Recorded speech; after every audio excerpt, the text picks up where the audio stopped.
اس کے لفظ کی گرمی دھنک کے ساتھ رنگوں کی طرح روشن ہو کر میرے قریہ جاں میں چراغ چشم تر پر تبصرہ کرتے ہوئے سردار جعفری لکھتے ہیں کہ اس سے پہلے کسی نے کسی کی موت پر ایسی خوبصورت کتاب نہیں لکھی. ظفر نے ذاتی غم کو کائنات کا غم بنا دیا ہے. یہی اچھی شاعری کی خصوصیت ہے. اس طرح درد کا اظہار انسان کو درد سے بلند کر دیتا ہے. یہ اول درجے کی شاعری ہے. ظفر نے اس سے پہلے بھی اعلیٰ درجے کی شاعری کی ہے جو ان کی کتابوں کی زینت ہے. اردو شاعری کا مستقبل بھی ظفر کے نام سے روشن رہے گا. ظفر گورکھپوری نے آزاد نظمیں بھی لکھی ہیں. زمین کے قریب ان آزاد نظموں کا مجموعہ ہے. مٹی کو ہنسانا ہے، ہلکی ٹھنڈی تازہ ہوا جیسی کتابیں ظفر گورکھپوری کے فن پاروں کا خوبصورت حصہ ہے. اس کے علاوہ ظفر گورکھپوری نے فلمی نغموں، قوالیوں اور دوہوں سے اردو ادب کے سرمایہ کو مالا مال کیا ہے. انہوں نے اردو ادب کے خدمت کے لیے خود کو وقف کیا تھا. بہت سے ایوارڈ بھی ملے اور سب سے بڑا تحفہ یہ تھا کہ پرائمری سے لے کر یونیورسٹی تک کے نصاب میں ظفر کی نظمیں شامل نصاب کی گئیں. مہاراشٹر میں ان کی ایک نظم ماں جو 25 سالوں تک رہی، بالآخر 30 جولائی 2017 کو علم و ادب، شعر و سخن کے اس روشن چراغ نے صدائے اجل کو لبیک کہتے ہوئے اس دار فانی کو خیر آباد کہا. ظفر کی شاعری حقیقت پسند شاعری ہے، جہاں روایات بھی ہیں، جدت بھی ہے، خوشی بھی ہے، غم بھی ہے. کہیں اپنی بے بسی ہے تو مسند نشینوں کی بے حسی ہے، طنز بھی ہے، الفت و مروت بھی. الغرض ظفر کی شاعری ہندوستانیت کی نظیر ہے. ظفر کی شاعری سے وطن کی خوشبو آتی ہے جو جدید شاعری کے لیے مشعل راہ ہے. نئے لکھنے والوں کو ظفر کی شاعری سے استفادہ کرنا چاہیے. میں یہ سمجھتی ہوں کہ نئے لکھنے والے ظفر گورکھپوری کے فن پارے میں اگر غوطہ زنی کریں گے تو انہی تیشہ، استعارہ، مجاز، طنز، کنایہ جیسے فنی تمام خصوصیات کے صحیح استعمال کا طریقہ اور سلیقہ انہیں آ جائے گا. میں اپنا مقالہ یہیں پہ ختم کرتی ہوں. بہت شکریہ آپ سب کا.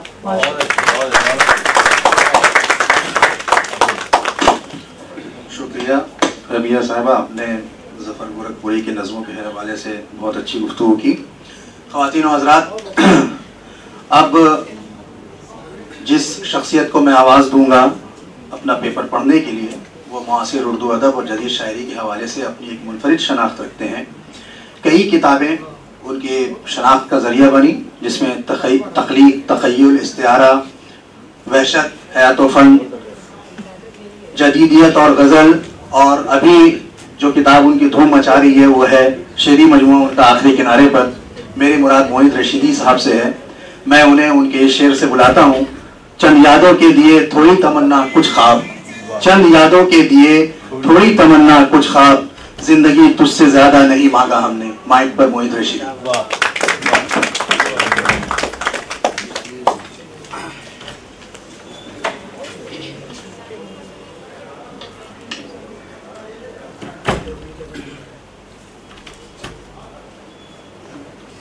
صدر جلسہ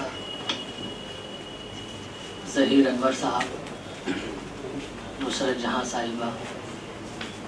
ناظرین جلسہ اور حاضرین، ظہیر انور صاحب اس جلسے کی صدارت کر رہے ہیں اور ہم سب کو یہ فخر ہے کہ اردو ڈرامے کا جو منظر نامہ ہے موجودہ، بلا شبہ ہم یہ کہہ سکتے ہیں کہ اردو ڈرامے کے موجودہ منظر نامے کی آبرو ہیں. تو ان کی موجودگی سے ہمارے اس سیشن کو اور اس جلسے کو وقار اور اعتبار حاصل ہو رہا ہے. بے شک.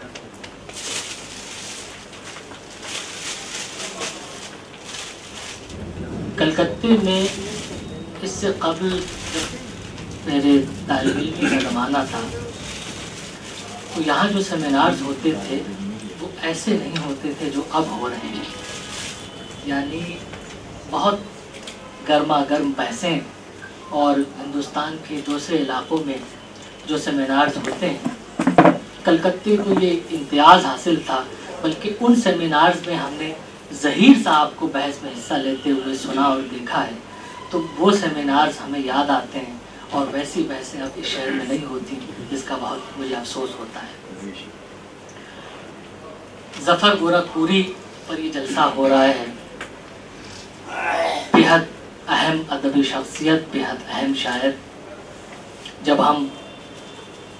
زبیر رضوی کو یاد کرتے ہیں، محمد علوی کو یاد کرتے ہیں، بشیر بدر کو یاد کرتے ہیں،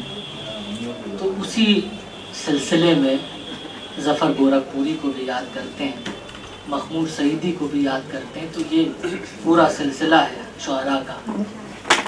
اور ظفر صاحب کے وسیلے سے جب ہم گورکھپور پہنچتے ہیں تو پھر گورکھپور میں جو سب سے بڑا نام ہمیں نظر آتا ہے وہ مجنو گورکھپوری کا ہے. مجنو گورکھپوری اپنے زمانے کے بےحد اہم افسانہ نگار اور بہت بڑے اردو زبان کے نقاد. اور گورکھپور پہنچتے ہی ہمیں جو دوسرا بڑا نام نظر آتا ہے مجنو صاحب کے بعد، حالانکہ گورکھپور میں ان کا وقت بہت زیادہ نہیں گزرا، لیکن گورکھپور ان کے نام کا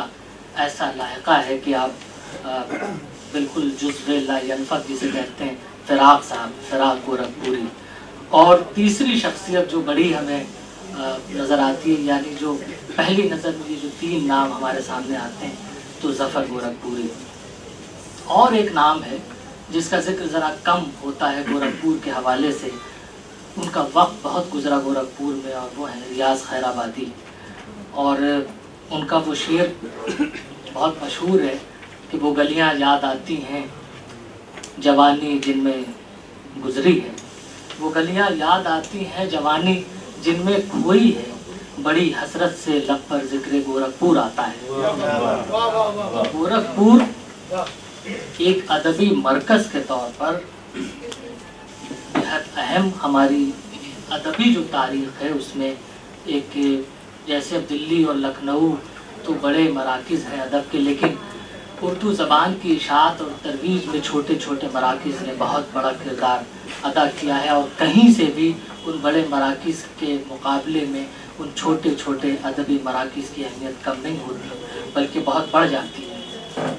ظفر گورکھپوری ابھی اس سے قبل جو ابتدائی سیشن تھا اس میں آپ نے ان کے بارے میں بہت سی باتیں سنی، وہ کہاں پیدا ہوئے اور کب پیدا ہوئے اور کون سی کتابیں لکھیں، اور ان کی ادبی جو احوال ہیں، وہ جو نشیب و فراز ہیں، اور عبداللہ صاحب کا آپ نے کلیدی خطبہ بھی سماعت کیا. تو بہت سی باتیں روشن ہیں. میں کوشش کروں گا کہ وہ باتیں دہرائی نہ جائیں اور آپ کا وقت ضائع نہ ہو. تو کسی بھی ادبی شخصیت کے کئی حوالے ہوتے ہیں اس کی شناخت کے. تو ایک حوالہ تو ان کی زندگی کا وہی ہے جو اب تک آپ نے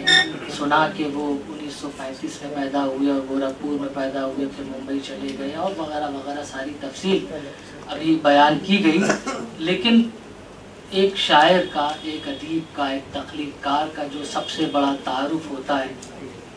وہ یہ نہیں ہوتا کہ وہ کہاں پیدا ہوا، اس نے اپنی زندگی میں کون سی مشقتیں اٹھائیں،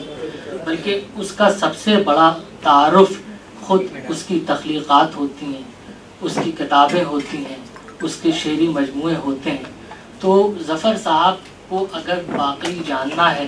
ظفر صاحب کو ایکسپلور کرنا ہے، تو ظفر صاحب کہیں اور نہیں ملیں گے بلکہ اپنی نظموں میں ملیں گے، اپنی غزلوں میں ملیں گے. تو ہمیں براہ راست ان کا متن پڑھنا چاہیے، ان کی کتابیں پڑھنی چاہیے. ان کا ایک حوالہ فلمی بھی ہے. ابھی ذکر آیا کہ کچھ فلموں میں انہوں نے نغمے لکھے اور بہت اچھے نغمے لکھے، لیکن یہ ان کا میدان نہیں تھا. تو ہم جانتے ہیں بہت جلد، میری آواز آ رہی ہے نا؟ تو بہت جلد وہ ایک طرح سے ہم کہہ سکتے ہیں کہ اس رمز سے آشنائی ہوئی اور انہوں نے اپنے آپ کو پہچانا کہ ہم تو، ہمارا میدان کچھ اور ہے. پھر ان کی کچھ غزلیں بہت پرومیننٹ سنگرز نے گائی ہیں. تو وہ جو عام لوگ ہیں جن کا ادب سے تعلق نہیں ہے، لیکن ان آوازوں کے وسیلے سے ان کا کلام عام لوگوں تک بھی پہنچا اور عام لوگوں میں بھی وہ مقبول ہوئے۔ ایک حوالہ ادب اطفال کا ہے، بچوں کے لیے بہت لکھا، اور ابھی ذکر ہوا کہ ان کی نظمیں ہندوستان کے مختلف کالجز میں اور کچھ اسکولز میں نصاب میں شامل ہیں، تو بچوں کی نظمیں نصاب کا حصہ ہے اور وہاں وہ نظمیں پڑھائی جاتی ہیں۔ اچھا، اب یہ جو 1935 ظفر گورکھپوری کی پیدائش کا سال ہے، تو ہم یہ بھی جانتے ہیں 1936 میں گورکھپور سے ذرا آگے بڑھیے تو لکھنؤ میں ایک بڑی ادبی کانفرنس ہوئی تھی، پریم چند نے اس کی صدارت کی تھی، اور وہ زمانہ 1936 کا ترقی پسند ادبی تحریک، تو یہ بس ایک سال کا فرق ہے، تو یہ محض اتفاق تو ہے ضرور، لیکن ظفر صاحب کو جو زمانہ ملا ہے، یعنی جب وہ شعور کی آنکھیں انہوں نے کھولی ہیں، تو وہ ترقی پسند ادبی تحریک کا پورا منظرنامہ تھا۔ تو ان کی یہ ہو ہی نہیں سکتا کہ ایک شخص اپنے زمانے کی سرگرمیوں سے الگ رہ سکے، یعنی اس کے زمانے کی جو تحریکات ہیں، جو رجحانات ہیں، اس کے زمانے کے جو سروکار ہیں، اس سے ایک شاعر خود کو الگ نہیں کر سکتا۔ تو ظفر گورکھپوری کی جو ادبی تربیت ہے، ان کا جو ذہن بنا ہے، وہ ترقی پسند ادبی تحریک کی وجہ سے بنا ہے، اور ان کی شاعری میں بہت نمایاں طور پر ترقی پسند ادبی تحریک کے اثرات ہم دیکھتے ہیں، اور ان کی شناخت کا ایک بہت اہم حوالہ ترقی پسند ادبی تحریک ہے کہ ہم اس زمانے کے جو ان کے ساتھ کے یا ان سے ذرا سینئر جو شعراء ہیں، جیسے کیفی صاحب ہیں، مجروح صاحب ہیں، مجاز ہیں، فیض ہیں، یہ پورا مخدوم ہے، یہ ترقی پسندوں کا جو پورا قافلہ ہے، تو اس قافلے میں ظفر گورکھپوری بھی شامل ہیں، اور ان کی شناخت اس کے بغیر آپ متعین نہیں کر سکتے۔ لیکن ایک بڑی بات ظفر صاحب کی اور بھی ہے کہ بہت سے لوگ جو ترقی پسند رہے اور اعلانیہ طور پر ترقی پسند رہے، وہ ترقی پسند ہی رہ گئے، لیکن ظفر گورکھپوری کے بارے میں ہم جانتے ہیں کہ انہوں نے ترقی پسندی سے آگے تک کا سفر کیا، کہ اس کے بعد ہمارے ہاں جو لوگ لٹریچر کے اسٹوڈنٹ ہیں وہ جانتے ہیں کہ جدیدیت کا دور آیا اور کیسے زمانہ تبدیل ہوا، تو اچھا شاعر اور بڑا شاعر وہی ہوتا ہے جو اپنے زمانے میں آنے والی جو تازہ ہوائیں ہیں، اپنے زمانے کی چلنے والی، ان ہواؤں سے وہ بچتا نہیں ہے، بلکہ ان ہواؤں کو اپنی شخصیت میں اتارتا ہے اور اپنے زمانے کے مطابق خود کو ڈھال لیتا ہے۔ تو ظفر صاحب کے ہاں یہ بڑی بات نظر آتی ہے کہ انہوں نے ترقی پسندی کی جو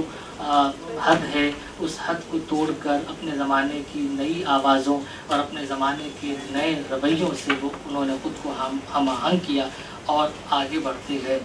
اب ان کا اقبال کا ایک شعر، ہم سب ادب کے طالب علم ہیں اور بہت مشہور نظم ہے اقبال کی، خضر راہ، ہم سب نے نصاب میں پڑھی ہے، تو خضر راہ کا ایک شعر سنی کی زندگانی کی حقیقت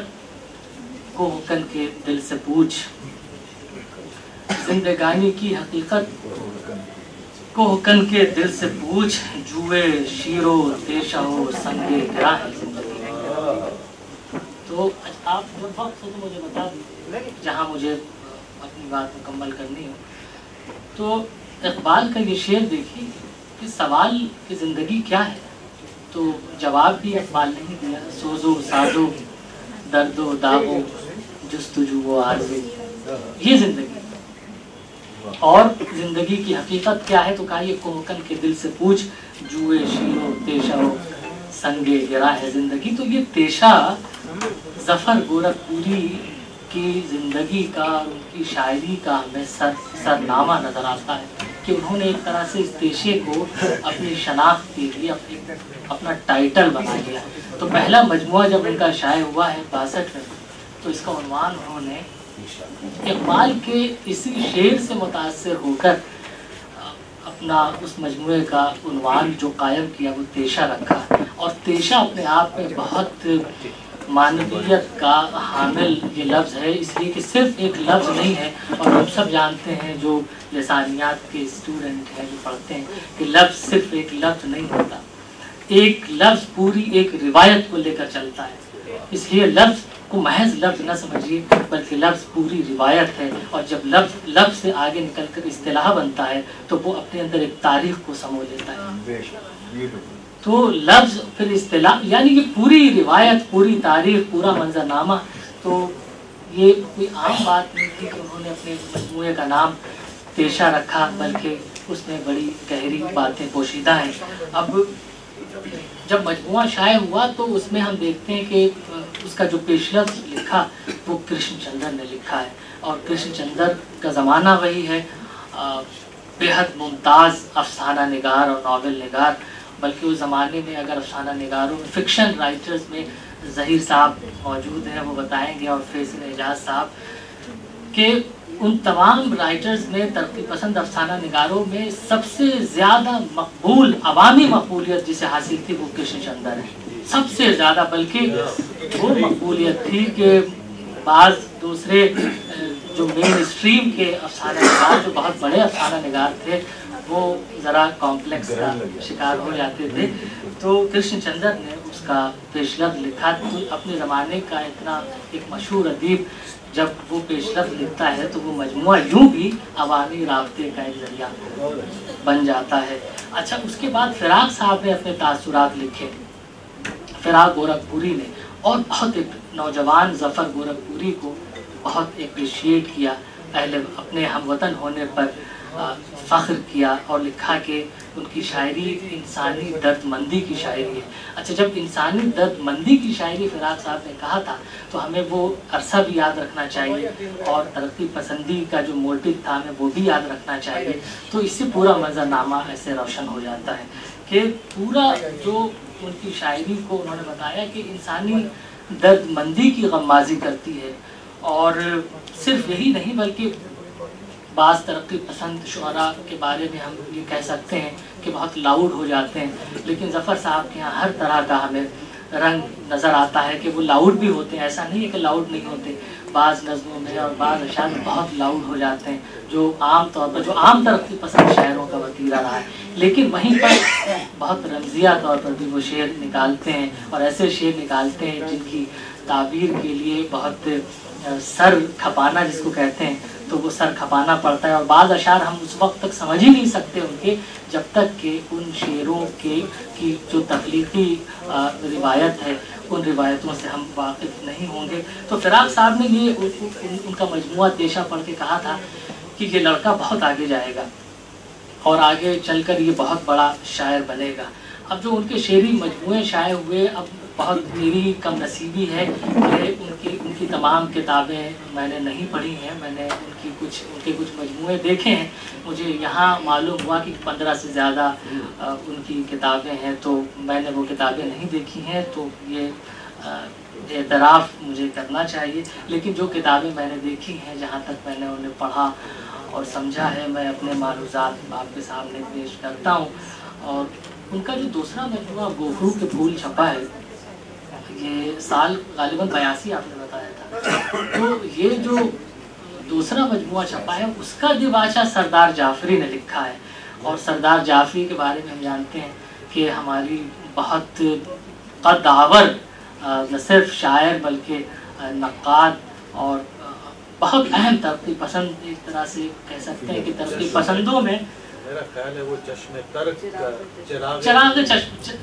چراغ چشم ترک، سوری بالکل آپ نے صحیح نشاندہی کی، چراغ چشم ترک کا دیباچہ لکھا سردار جعفری نے، اور وہ حادثہ جو ظفر صاحب کی زندگی میں ہو گیا تھا ان کی بیٹے کی موت کا، تو پھر نہ صرف سردار جعفری نے بلکہ اس زمانے کے بہت اہم ادیبوں نے انہیں خطوط لکھے، اور خطوط لکھ کر کے اپنی ہمدردی کا اظہار بھی کیا، رنج کا، غم کا اظہار بھی کیا۔ پھر 86 میں چھپا ہے گوکھرو کے پھول، 86 میں چھپا ہے، اور اس مجموعے پر بہت سے مضامین لکھے گئے۔ ایک مضمون لکھا تھا تارا چرن رستوگی نے، جو یہیں گوہاٹی میں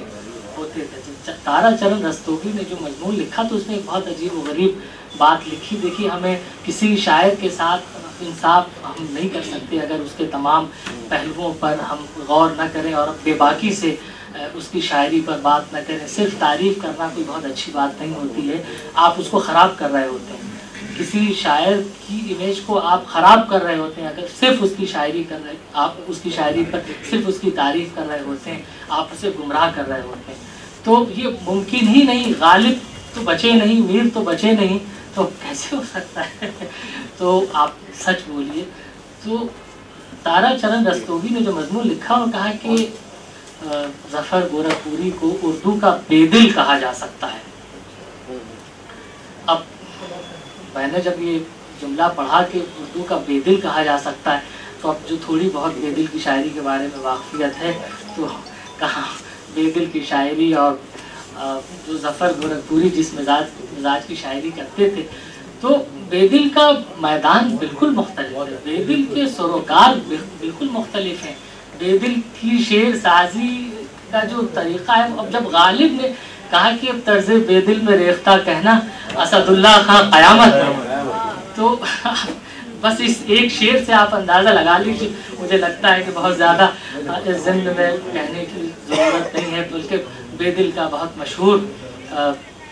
وہ فقرہ ہے کہ شعر خوب مانی ندارت. تو اب اس مزاج اور اس فارمولے پر ایمان اور یقین رکھنے والا شاعر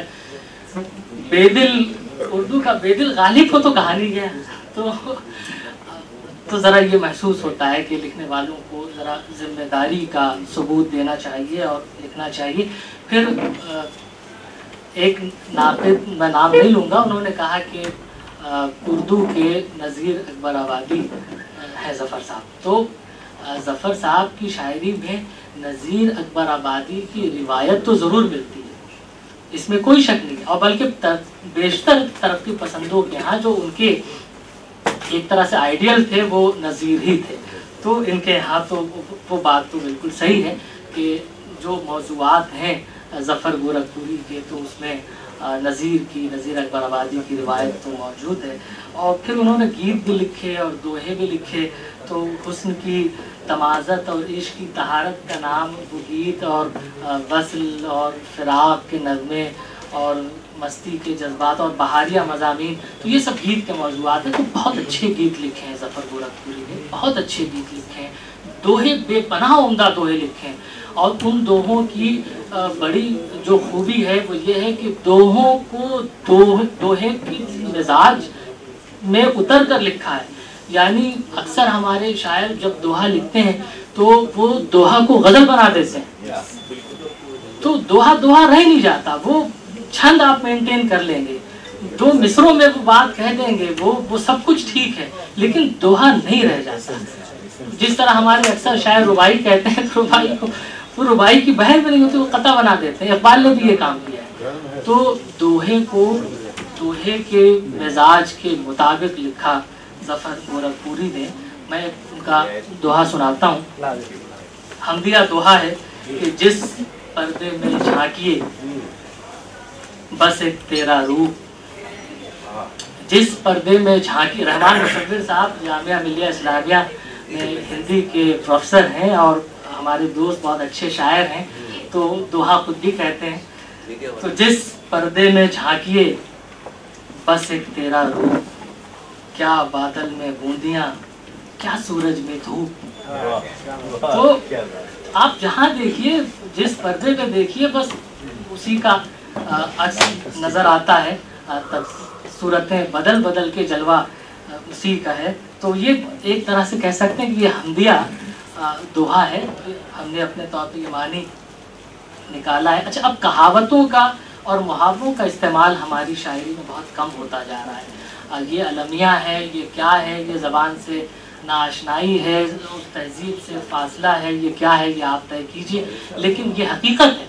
کہ ہماری شاعری میں محاوروں کا استعمال جو اور کہاوتوں کا استعمال یہ کم ہوتا جا رہا ہے, جس طرح صنعتوں کا استعمال کم ہوتا جا رہا ہے. لیکن اب ایک شعر, یہ دوہا سنیے ظفر گورکھپوری کا کہ رادھا ناچے اس جگہ جہاں پہ دھند کا کھیل, رادھا ناچے اس جگہ جہاں پہ دھند کا کھیل, اپنے گھر میں جل نہیں کہاں کا نومن تیل. دیکھیے کیسا نومن تیل ہوگا, نہ رادھا ناچے گی. تو کیسا عمدہ انہوں نے, تو داد دیجیے یہ مجھے نہیں ظفر گورکھپوری کو, ایسا عمدہ دوہا انہوں نے کہا. اچھا, اب جو میں دوہے کے مزاج کی بات کر رہا تھا کہ آپ بہت معرب اگر دوہے کو کر دیں گے، مفرس کر دیں گے، یعنی عربی فارسی تراکیب اور الفاظ کی آمیزش آپ کر دیتے ہیں دوہے پر، تو وہ معاف کیجیے گا دوہا تباہ ہو جاتا ہے۔ دوہا تو خاص چونکہ یہ ہندوستانی صنف ہے اور خاص ہندوستانی مزاج رکھتی ہے،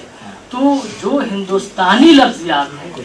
جس میں کوئی آمیزش نہیں ہے، وہ جو ہندوستانی لفظیات ہیں اگر وہ دوہے میں نہ ہو تو پھر دوہا مجروح ہو جاتا ہے۔ تو اب میں شعر سناتا ہوں جس میں بہت پر حوصلہ یہ دوہا ہے کہ تارے چھو جگنو پکڑ، تارے چھو جگنو پکڑ، رچ سپنوں کے کھیل، تارے چھو جگنو رچ سپنوں کے کھیل، رات کی اتنی عمر ہے دیے میں جتنا تیل۔ تو دیکھیے کیسے انہوں نے لفظیات کا استعمال کرتے ہوئے، اور پھر بڑی بات یہ ہے کہ ابھی اس سے پہلے ذکر کیا گیا کہ اردو زبان کی تقریباً سبھی بڑے ناقدین اور محققین نے ظفر گورکھپوری پر لکھا ہے، بلکہ مجھے بعض ناموں پر بڑی حیرت ہوئی کہ ان کا مزاج اب وہ نہیں تھا، لیکن ایسے ایسے لوگوں نے کالی داس گپتا رضا نے بھی لکھا ہے، تو مجھے بڑی حیرت ہوئی کہ یہ انہوں نے ظفر گورکھپوری پر مضمون لکھا۔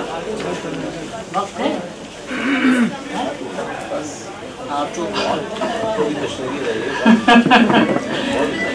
میں تو 1 گھنٹہ بول سکتا ہوں، لیکن چونکہ وقت کم ہے تو میں اپنی بات یہیں پر ختم کرتا ہوں۔ ایک آدھ شعر 2 شعر میں غزل کے نہ سناؤں تو مجھے لگتا ہے کہ بات مکمل نہیں ہوگی، تو 2 منٹ اور میں لیتا ہوں، اور غزل کے ایک شعر سناتا ہوں کہ دل یوں تو نظر آئے ہے مٹھی کے برابر، دل یوں تو نظر آئے ہے مٹھی کے برابر، کھل جائے تو آفاق کی وسعت بھی بہت کم، دل یوں تو نظر آئے ہے مٹھی کے برابر، کھل جائے تو آفاق کی وسعت بھی بہت کم۔